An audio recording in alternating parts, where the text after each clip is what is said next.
নমস্কার, আপনারা শুনছেন প্রবীণ শিল্পীদের দ্বারা পরিচালিত অনুভব 2.0 পডকাস্ট। ভারত সরকারের সামাজিক ন্যায় ও অধিকার মন্ত্রকের অন্তর্গত national institute of social defence এবং মিডিয়া ফর কমিউনিটি ফাউন্ডেশন নতুন দিল্লির যৌথ উদ্যোগে নির্মিত পডকাস্ট অনুভব 2.0। অনুভবের এই অভিনব ভাবনার স্রষ্টা ডক্টর আর শ্রীধর এবং পূজা মুরাদা ও আশিস তিওয়ারি তার সাথে সমন্বয়কারী। অনুভব 2.0-র এই পর্বটি আপনাদের জন্য নিবেদন করছেন Calcutta metropolitan institute of gerontology. আজকে আমাদের আলোচনার বিষয়বস্তু সিএমআইজি কলকাতা শহরে দ্বিতীয় ডে কেয়ার সেন্টারের বেনিফিশিয়ারিদের নিয়ে। এই বিষয়ে বক্তব্য শুরু করার আগে ভারতবর্ষের ডে কেয়ার সেন্টারের প্রেক্ষাপট অল্প কথায় তুলে ধরছেন সিএমআইজি কর্ণধার প্রখ্যাত বার্ধক্য বিজ্ঞানী ডক্টর ইন্দ্রাণী চক্রবর্তী। এই পর্বে আমরা আমাদের প্রতিষ্ঠানের দিবা সহায়তা কেন্দ্রে ডে কেয়ার সেন্টার সদস্যদের নিয়ে একটি আলোচনা সভার আয়োজন করেছি। সেখানে তারা নিজেদের সুখ দুঃখ, ভালো লাগা মন্দ লাগা এবং কিভাবে ভবিষ্যৎ জীবনকে আরও আনন্দময় করে তোলা যায় তাই নিয়ে নিজেদের মতামত জানিয়েছেন। প্রসঙ্গত বলি, এই ডে কেয়ার সেন্টার শুরু হয়েছিল সিএমআইজিতে 1993 সালে। মিনিস্ট্রি অফ ওয়েলফেয়ার, যা এখন ministry of social justice and empowerment বলে পরিচিত, তাদেরই পৃষ্ঠপোষকতায় ভারতবর্ষের সপ্তম ও অষ্টম পঞ্চবার্ষিকী পরিকল্পনায় 1992-93 সালে এই সামাজিক ন্যায় ও অধিকার প্রদান মন্ত্রকের পক্ষ থেকে বয়োবৃদ্ধ নাগরিকদের জন্য এক গুচ্ছ প্রকল্প অর্থাৎ কর্মসূচি নেওয়া হয়। এই সময় ভারত সরকার এনজিও অর্থাৎ অসরকারি প্রতিষ্ঠান যারা পিতৃপ্রজন্মের মানুষদের জন্য কাজ করছেন তাদের স্বীকৃতি প্রদান করেন এবং যে 16টি কর্মসূচি এই সময় গ্রহণ করা হয়েছিল তা এনজিওদের মাধ্যমে রূপদান করেন। আমাদের প্রতিষ্ঠান 1993 সালে প্রথম ডে কেয়ার সেন্টারের যাত্রা শুরু করে ভারত সরকারের এই বিশেষ মন্ত্রকের অনুদানের সাহায্যে। সেই থেকে আজ পর্যন্ত 3 দশকেরও বেশি সময় ধরে আমাদের এই প্রকল্প চলছে। 2019 সালে ভারতবর্ষব্যাপী ডে কেয়ার সেন্টার প্রকল্প বন্ধ করে দেওয়া হয়েছিল, কিন্তু আমরা অনেক অসুবিধার মধ্যেও এখনও বিভিন্ন সংস্থা ও হিতৈষী মানুষদের সাহায্যে এই পরিষেবা চালিয়ে যাচ্ছি। আমাদের কলকাতা শহরে 2টি ডে কেয়ার সেন্টার আছে, যাদের সদস্য সংখ্যা 50-এর কিছু বেশি। আরেকটি কথা বলা প্রয়োজন, এরা সবাই দুস্থ, দরিদ্র, যাদের কেউ নেই সাহায্য করার বা কোনো সামাজিক নিরাপত্তা নেই। আমাদের প্রতিষ্ঠানের রীতি অনুযায়ী ডে কেয়ার সেন্টারের প্রত্যেকটি বেনিফিশিয়ারিকে ডোর টু ডোর সার্ভে করে এবং ফেস টু ফেস ইন্টারভিউ করে এখানে আনা হয়েছে। আমাদের ফোকাস কমিউনিটি সাপোর্ট, সেই উদ্দেশ্যকে পাথেয় করে এইসব নিপীড়িত কেউ সন্তানের দ্বারা অত্যাচারিত মানুষদের নানাভাবে আলোর দিশা আমরা দেখিয়ে চলেছি। বরিষ্ঠ নাগরিক আমরা সবাই আছি তোমাদের সাথে, বরিষ্ঠ নাগরিক আমরা সবাই আছি তোমাদের সাথে।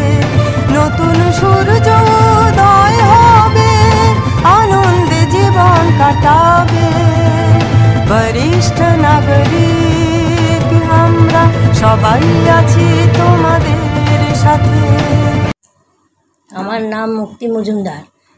আমি খালের পাড়ে থাকি, পাত্রপাড়ায়। কিন্তু আমি আমার 2 ছেলে বাড়িতে, আর আমার স্বামী 5 বছর হলো মারা গেছে। কিন্তু আমি অনেক কষ্টে সংসার কাটাচ্ছি। যেভাবে কাটাচ্ছি, সে 2 ছেলে আছে, এক ছেলে কাজ করে, এক ছেলে কাজ করে না, কিন্তু আমি ওইভাবেই কাটাচ্ছি। কিন্তু কথা যে আমার এত কষ্ট, আমার নিজেরই কষ্ট, নিজে বলতে পারি না। আমি একটা বাড়িতে কাজ করে সংসার চালাই, আর এখান থেকে যা দেয় তাই আমি নিয়ে চালাই। কিন্তু এখানে আমি একটা আশ্রমে একটা খোঁজ পেলাম।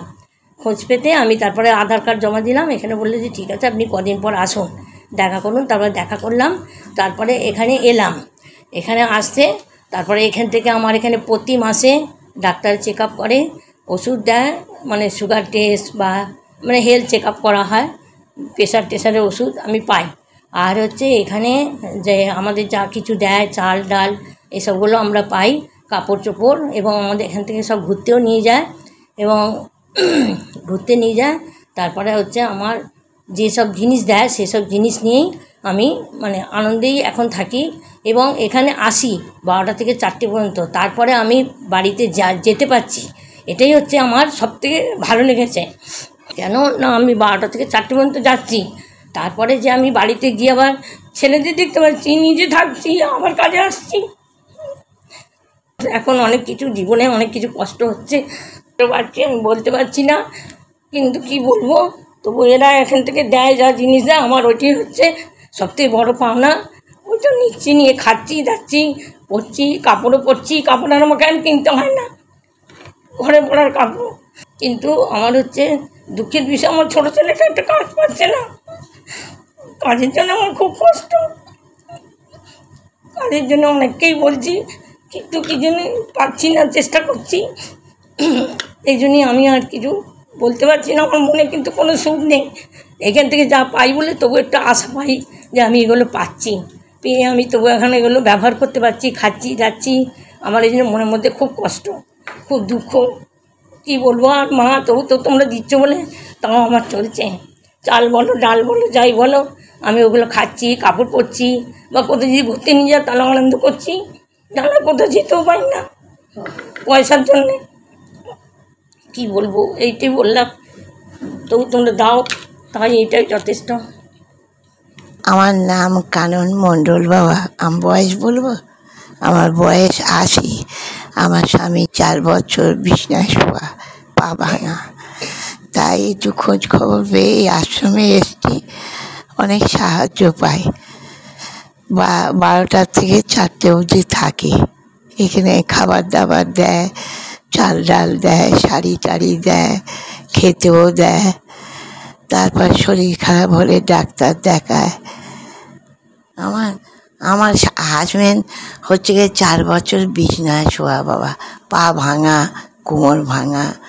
আমার 4টে মেয়ে, আমার ছেলে নেই। তারপরে এই আশ্রমে আসি, এইখান থেকে যা সাহায্য করে সেই কোনো মতে চলে। মেয়েরা কিছু কিছু দেয়, ওরা তো মেয়ে সন্তান, বিয়ে হয়ে গেছে, পরের ঘরে গেছে, ওদের ওপর তো দাবি নেই বাবা।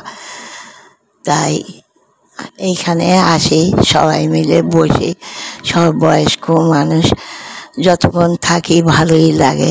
এইখানে আসি, এইটা মন্দিরের মতন, বাড়ির আর চিন্তা থাকে না। আবার বাড়ি যাই 4টের সময়। শেষ বয়সে এসে বাবা আমার মনটা আনন্দে আছে এখানে আসি বলে বাবা। এই আশ্রমে আসি বলে বড় মা অনেক সুযোগ করে দিয়েছে, তাই আমরা খেয়ে দিয়ে বেঁচে আছি। বড় মাকে ধন্যবাদ বাবা, এইখানে এসে যেন এইভাবে জীবন কাটাতে পারি। আমি আসি, ওনার জন্যই আমরা বেঁচে আছি, কোনো রকম করে চলছে। মা দেখেন, আমাদের সব কিছুই দেখে, সব কিছুই দেখে দেখে না দিলে আমরা কী করে বাঁচবো।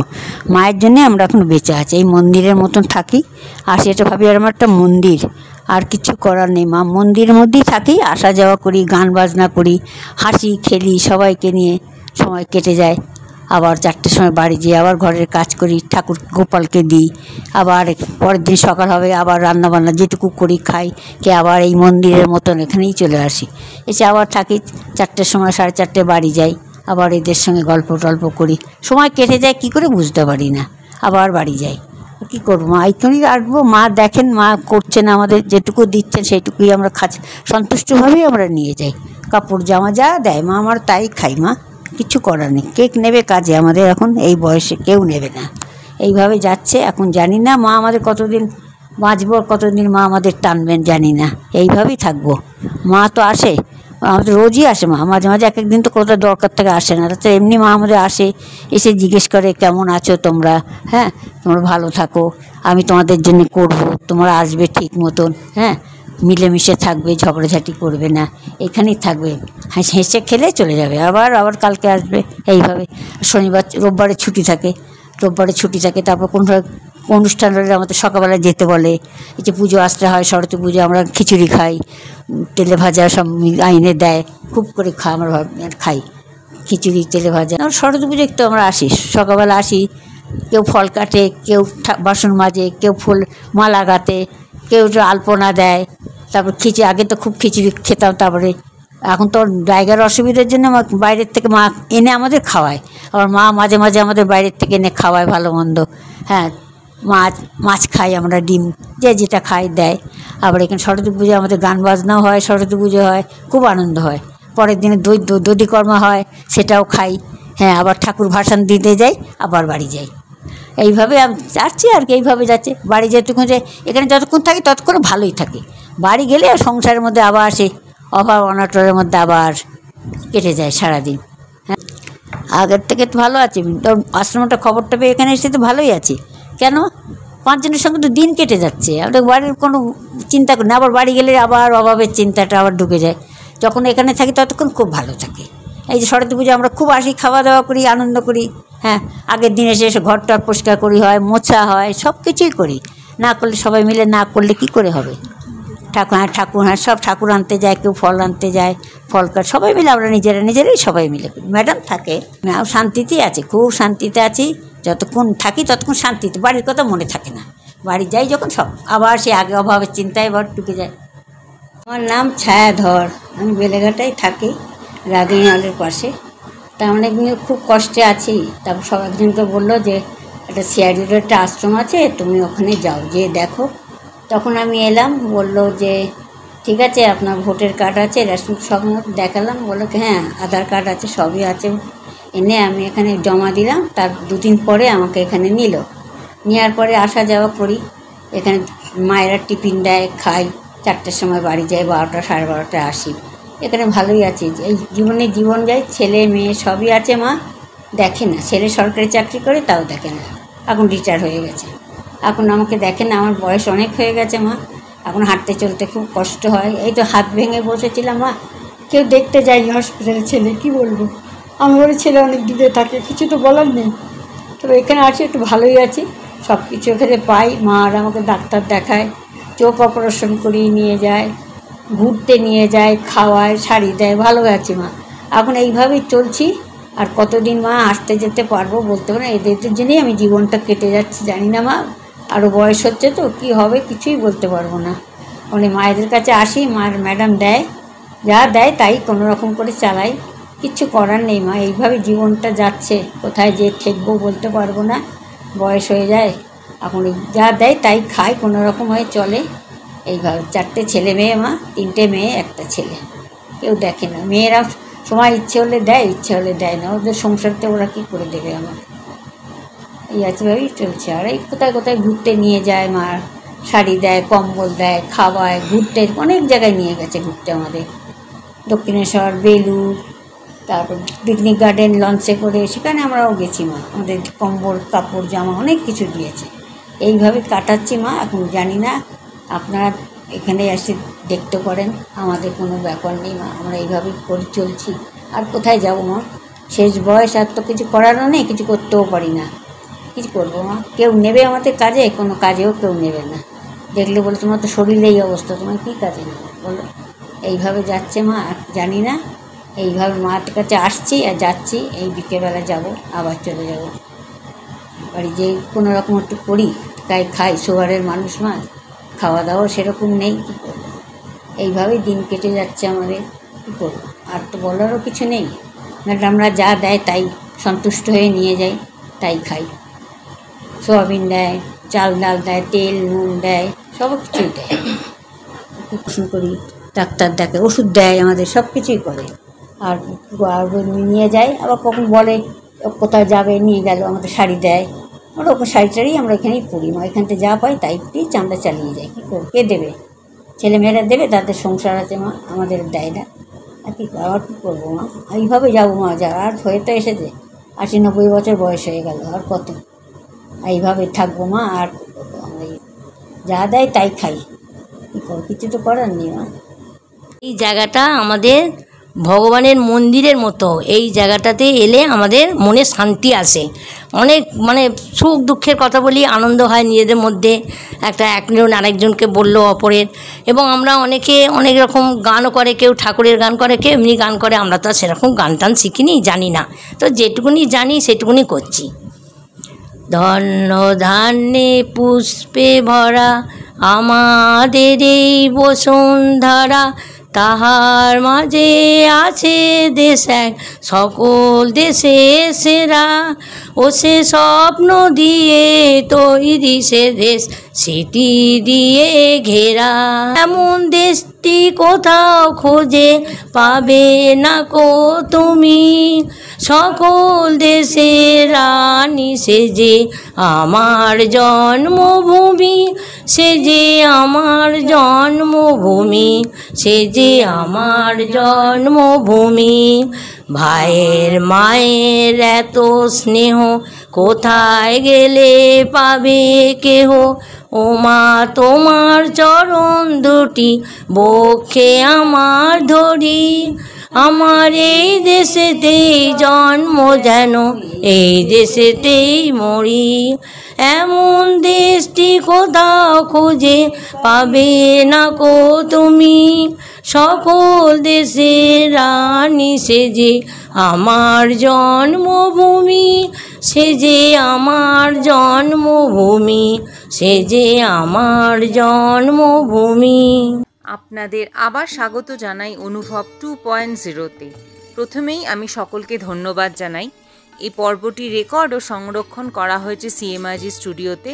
এই প্রতিষ্ঠানটি গত 3 দশক ধরে প্রবীণ ব্যক্তিদের সেবার উদ্দেশ্যে কাজ করে আসছে। আমি আন্তরিকভাবে ধন্যবাদ জানাই সিএমআইজি কর্ণধার ডক্টর ইন্দ্রাণী চক্রবর্তী এবং আমার সহকর্মী ঈপ্সিত চক্রবর্তী ও পারমিতা দাসকে। আমি তানিয়া দত্ত, এই পর্বের সঞ্চালক। অসংখ্য ধন্যবাদ জানাই শ্রোতাদের আমাদের সাথে থাকার জন্য। আশা করি আপনাদের এই অনুষ্ঠানটি ভালো লেগেছে।